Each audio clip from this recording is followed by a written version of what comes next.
Mr. Jerome, there are a lot of opinions about your marriage to my client. The only two that are relevant belong to yourself and Nelle. Is it true that you married to create a loving, stable home for Wiley Corinthos? Yes, that's true.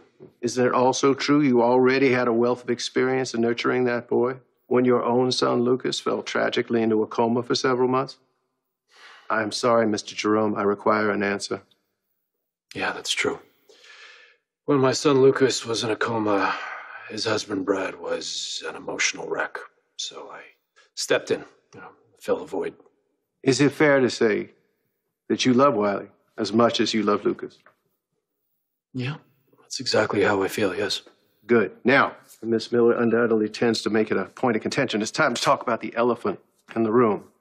Talking about your prison record, you were sent to Pentonville State Correctional? Yes, that's true. And how long has it been since your release? I've been out for 3 years now. And in that 3 years, have you ever had any other kind of brush with the law? Not so much as a speeding ticket, sir. What do you do for a living? I own a restaurant, Charlie's Pub. Charlie's Pub, that has a historical significance here in Port Charles, does it not? I suppose it does, yes. Is it fair to say you're a reformed man? That you're a human being that's cleaned up his life? I have, yes. Good. And I'm sure we all commend you for it. No further questions, Your Honor. Ah, yes, the elephant. Mr. Jerome, have you ever been arrested on drug trafficking charges? Yes. Assault, extortion, attempted murder, assorted RICO violations. Not all of those charges were proven. But there was enough evidence to convict, correct? Yes. Mr. Jerome, who is Alexis Davis to you? She's my ex-wife. And did you hold a knife to Alexis Davis' throat and threaten to kill her? Yes, And did you also aid and abet your sister, Olivia Jerome, in her attempt to blow up General Hospital? My sister, Olivia, an explosive device? was blackmailing me. She forced me to do those things. Yeah. You'd be perfect for Wiley. Hurry, do something. I'm done with this witness.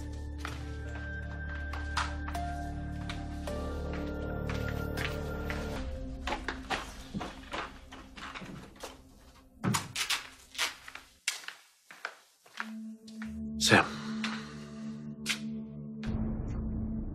Please.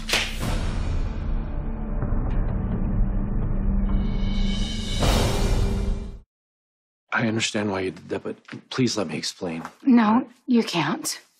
And you're just gonna make up a bunch of excuses, so I wouldn't waste my time. Don't bother. You're not even gonna hear me out. Do you know where I was before I came here? I was with Lucas, and I told him all about our new stepmom. Okay, well, I was kind of hoping to tell him that myself. Well, good. You can save your time. Like I said, don't bother. Because when I told him that you had married Nelle, do you want to know what his exact words to me were? Julian is dead to me. And after listening to that ridiculous testimony in there, I'm starting to feel the same way. Sam, please. Don't Sam please me anything, Julian. And do you know what the worst part is? You used the most painful thing that would ever happen to Lucas. You used it against him. You allowed Nelle to weaponize it and use it against Michael. And if Nelle gets custody of that kid, You know what? I was gonna say that I would never talk to you again. Been there, done that, and I'm glad I did. You are dead to me. Sam, everything I've done for my kids. Leo, Stop! Lucas, Stop it! I'm not listening to you anymore. Stop it. Lucas and I will be so much better off without you in our lives. And if Leo comes to the same exact conclusion, we will be there to support him.